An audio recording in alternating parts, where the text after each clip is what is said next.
So today we'll be going over some standard Darce attacks. First off, we'll go for the most standard position when you're on top and side control and your opponent tries to hip up and escape.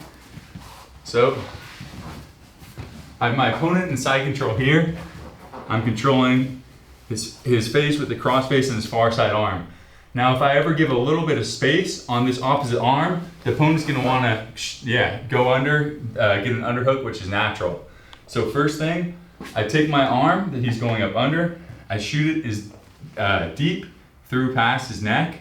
You don't want to go too deep, because if I'm here, then the pressure's on the side of his neck. What we want is the blade of our forearm to go across his carotid artery, which is sort of on the front diagonal section of his neck.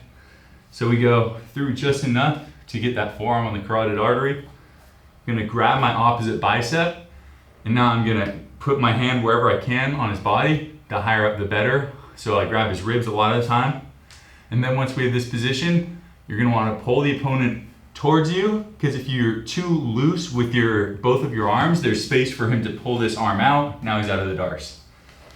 And also, a common defense of his is to roll flat to his back. So we don't want him to do that. So once we get this position, we're gonna be holding him in tight. Once you're here, there's two standard ways to finish. You can come up on your toes, sprawl your weight forward, and then forcibly roll your opponent's back on the mat.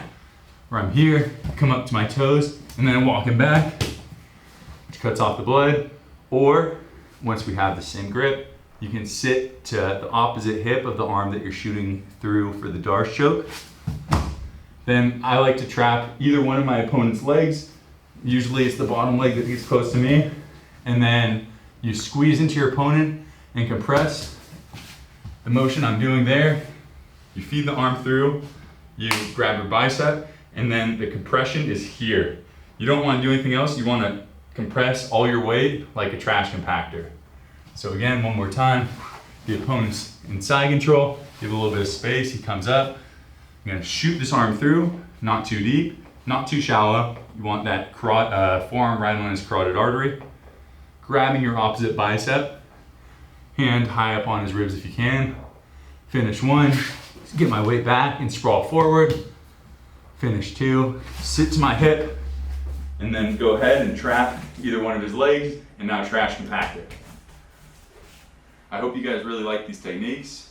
I've got a whole lesson on guillotines and Darces on Gold BJJ online training. Go ahead and click the link in the description to get the next lesson for free.